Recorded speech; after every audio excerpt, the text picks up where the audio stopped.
Ukraine is a European country, and Russia does not fit into the category of even civilized nations, and there is such category, civilized nation, in the international law.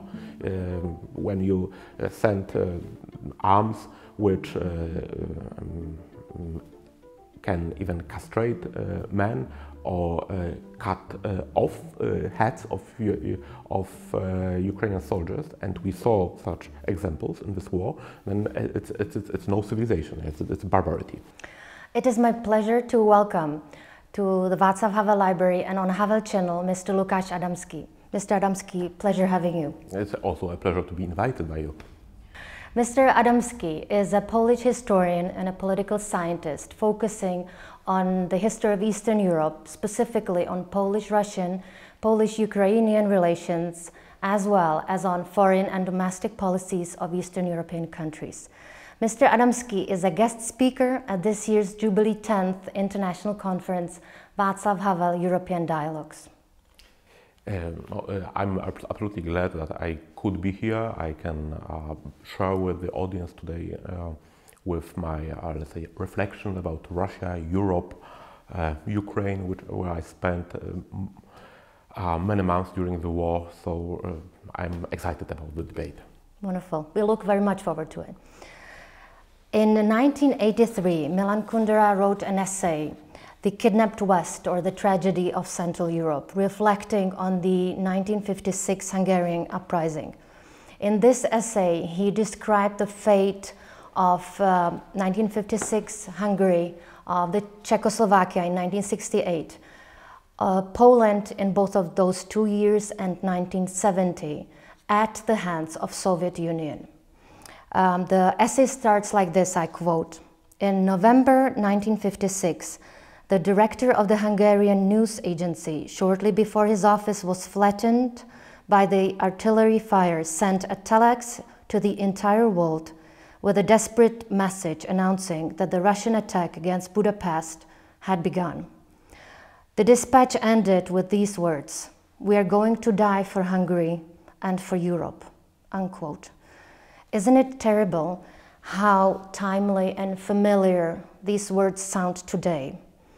And do you think that the Western democracies are ready to defend the Western values of freedom and democracy and to stop the Russian aggressive territorial expansionism at last? So perhaps I will begin with a statement that for me there's no one West. It is absolutely clear that Europe is also divided. I mean, Western Europe, or the EU, if you want, is divided between those states who would like that Ukraine would win, Russia would be should be defeated, and those who of course deplore that the war started, who would like that Ukraine is not conquered by Russia, but they are also afraid of very, let's say, radical and values-based policy against Russia because of the fear of atom war, nuclear war, or because of the economic interest. But anyway, we see this division in Europe. And I can say, of course, but I think Czech audience also understand that the countries which are, let's say, most addicted to values, and they understand the need to defeat aggressive totalitarian states who is attacking its peaceful neighbors, are Great Britain, Scandinavian states, and Central and Eastern European states. So actually all neighbors of Russia, beginning from Norway, which is also a neighbor, Great Britain and US to higher extent. But we see also some states, also in the neighborhood of Czech Republic and Poland, who are not so eager to be engaged in the war, and they used to repeat that every war has to end, that the peace must be achieved, and so on and so forth. And in conditions which we face, it is actually to some extent support of Russia, since those states actually wish that Putin would would gain at least some of its territorial gains in Ukraine. Of course, not legal, but de facto. Yeah, so they wish Korean scenario. But and second issue, which I would like to raise, is this division: Europe or West Europe and Eastern Europe. De facto, we see also Eastern Europe in the circle of European civilization. Eastern Europe is Romania, Bulgaria, Ukraine, so countries which were hugely influenced firstly by Byzantine culture, then by Orthodox Church, which perhaps were not so connected to Western intellectual trends, but they definitely understand European values. The biggest issue is Russia, whether Russia is Europe, a specific type, specific state in Eastern Europe with imperial mentality, with imperial foreign policy, and I would say also with backwards thinking about the politics, or whether Russia represents a different type of civilization with neglectance of human life, with another attitudes towards treaties which cannot be, which must not be, or which do not, rather, which don't need to be observed, since treaties are simply agreements between states which can be violated when it is in the interest of one of those states. So let's say treaties are signed without good faith, and good faith is the basis for treaties. Sorry, you actually took my second question. You know that the theme of this year's conference of Václav Havel European Dialogues is Europe in a clash of two worlds. Kundera, among others, was rather using the term civilizations. So, and he was widely criticized for that. He did not say that Russian civilization, and he insisted on the fact that Russia has its own civilization, a separate one, different from ours. He was not saying it's worse, but definitely is different. And he was saying that they are fundamentally different. I just looked up and I can quote again his words. Russia knows another greater dimension of disaster, another image of space, a space so immense that the entire nations are swallowed up in it. Another sense of time, slow and patient, another way of laughing, living and dying. Kundera was criticized for being, for separating the civilizations. Are you in favor of that view, or would you make it softer, that it's not a civilization that we're talking about here, but rather a different way of life, different values? Because I think in today's conflict, this is much about who we are, rather than political regimes itself. I have actually also a little bit concerns and mixed feelings about this word civilization. And not because I'm against the using of this term, but I think it does not encompass all problematics. Namely, we can call, we can use, instead of the word civilization, set of values, political values. We can say about mentality of people, we can say about everyday culture and political culture, and in each of these dimensions, Russia is partly European and partly non-European. Also European in the sense, partly it shares certain features with Europe and partly not. Let's begin with the political culture. It is perhaps the biggest difference, since Russia perceives itself as empire. Russia is also a nationalistic state and nation state, so all three notions suit here.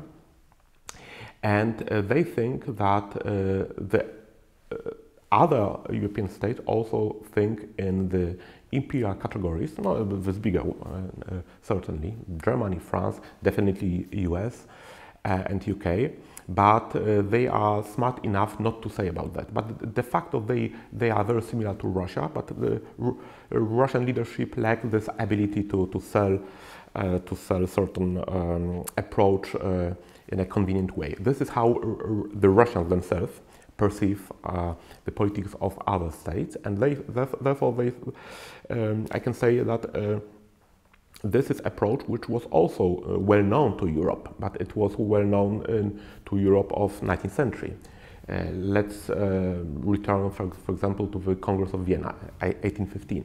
Yeah, then at that time, the notion of concept of powers was coined, and in the first part of 19th century, for many states, the principles of equality of all states, and not to say about nation states, were something which was revolutionary, which was alien to the human nature, and the whole history of 19th century was actually the revolution of nations and nation states against empires, and empires collapsed in 1970, in 1918, after the First World War.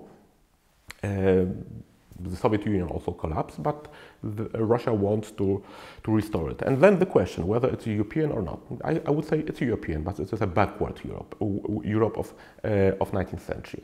Then what I said about the attitude towards the law, this is definitely something which is very specific for Russia, since law-based order was fundament of European civilization. And for Russia, law is something, as I said, which can be observed, which can be not observed, but it is, let's say, a will of the ruling elites. Then we have everyday culture. Now, in this sense, Russia is European culture, definitely. It is absolutely similar to Eastern Europe, much more definitely to Eastern Europe than to Asian states. So how would you actually define Eastern Europe? Because back many decades, we were labeled Eastern Europe, Poland, Czech Republic. Incorrectly. I think we were rather Central Europe, culturally, historically. What is Eastern Europe according to you? How can we locate it? This is an excellent question, since Czech audience, Czech people like to define themselves in the categories of Central Europe. But from the Polish perspective, this is on the one hand alluring, since Poland is to a large extent also Central European state, but Poland's history, unlike Czech history, was very closely connected to today's Ukraine, Belarus, Lithuania, and we have a problem with this term, since on that way we logically thinking we put Ukraine, Belarus in the category of Eastern Europe, and very often together with Russia, and then we set a certain line of mentality of civilization on the Buk River, on the eastern Polish border, and therefore Polish intellectuals, for example, there was a famous Polish historian, Oskar Halecki, who wrote a brilliant essay at the beginning of 1950s, Limits and Division of European History, and he proposed a notion Central East Europe, or East Central Europe, rather East Central Europe in English to be. And it is both former Habsburg Empire and even Germany, and on the other hand it is also Poland, Ukraine, Belarus. But for me definitely now, when we see things politically, Ukraine is a European country, and Russia does not fit into the category of even civilized nations, and there is such category, civilized nation in the international law. When you send arms which can even castrate men or cut off heads of Ukrainian soldiers, and we saw such examples in this war, then it's no civilization, it's barbarity. But for how long epoch has Russia been like that? For most part of its history, usually in 19th century it was, let's say, in its composition, perhaps most close to other European countries.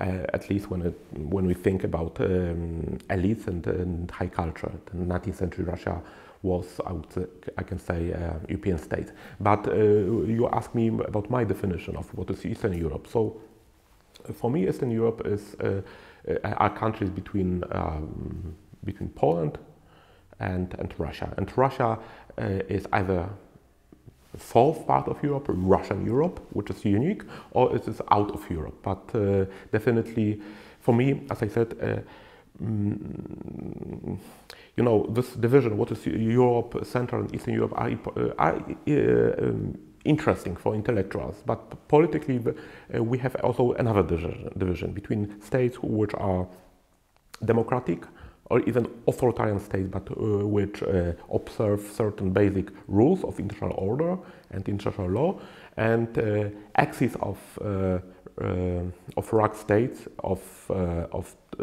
totalitarian or semi-totalitarian states, which would like to restore in the international law and in the international reality rights to use force, to conduct aggressive wars, and to let's say to return to the Stone Age period. And this is Russia, it's Iran, it is North Korea. China is somewhere perhaps between. And who support Russia in this war? By weapon, North Korea, Iran. My other question was, and you actually prepared the grounds for it, mentioning the Polish history connected with the Eastern countries. In July 2020, a Lublin Triangle was founded that invokes the historical collaboration of Poland, Ukraine and Lithuania. So these three countries are now again connected in the Lublin Triangle. This coalition has the purpose of strengthening the cooperation within these countries and also support Ukraine's integration with the West into the NATO and into the EU. I saw and read in the recent declaration of the Triangle that the Polish-Lithuanian Commonwealth served as a rampart against the tyranny from the East. My question to you is, do you think that the Triangle might today serve as such a rampart again, or do you see its role in a more positive, more peaceful area? Also as a military rampart, definitely. But this declaration was very important, and there are, it was the first, actually, or one of the first declaration signed by Ukraine, by Ukrainian authorities, which positively assessed the legacy of the Polish-Lithuanian Commonwealth. In tradition of Ukrainian historiography and even mentality, it was something, we call it Rzeczpospolita, so Commonwealth, was something alien, or even it was a form of Polish statehood which was imposed upon the Ukrainian land, and was one of the factors why Ukraine could not gain its independence earlier. Of course, this approach changed in Ukraine, not only among historians, but we see also among political elites, and this is very positive signal, I guess. And what is the role of this triangle? Firstly, it is a platform of consultation and cooperation between states who have very similar view of security in the region. Now, needless to say is that Lithuania and Poland, Baltic states and Poland were among those states, also Czech Republic, which from the very beginning of the war said that the West has to support Ukraine with all possible means, and Ukraine cannot be defeated, and Ukraine has also a chance to not to be defeated and even to win this war. And people who cooperated or collaborated with the President Duda and President Zelensky signing this declaration told me. They also told it to media, so I can tell it publicly, that in the first days of war and on the eve of war outbreak, Chancellor Scholz and President Macron were absolutely convinced that if war starts, then Ukraine would be defeated. Then it's wiped off. Therefore, they were eager even to give very promises like Zeitenwende speech of Chancellor Scholz, which were absolutely anti-Russian, radical, but they think that it is political necessity since states of Central and Central Europe, Baltic states, Poland, Slovakia, Hungary, even Czech Republic would be scared because of the aggression, and then they would consolidate somehow among German-French leadership in Europe. And therefore it was a wise, they thought it would be a wise political movement to deploy a strong anti-Russian and anti-imperial rhetoric. But when it appears that Ukraine was able to defend its capital city, then we saw the development of events. Germany was during many months one of those countries which opposed sending weapons to Ukraine, and only in January of this year they changed their mind. So the triangle, Lithuania, Poland, Ukraine, I think it is important to advocate interests of Ukraine in the EU, in NATO, to cooperate in terms of security, and hopefully after the war and after perhaps the regime change in Belarus, we should not forget about Belarus, which is from the historical point of view also a part of the same space. Then I would say it could be one of fora of enhanced regional cooperation within the enlarged EU. But it is a plan perhaps for 20-30 years, and only if events would run positively. I would have many more questions, Mr. Adamski, but I think we ran out of time. But I hope these questions can be raised tonight during the debate of the Václav Havel European Dialogues. Thank you very much for coming. Thank you for the interview. Thank you also.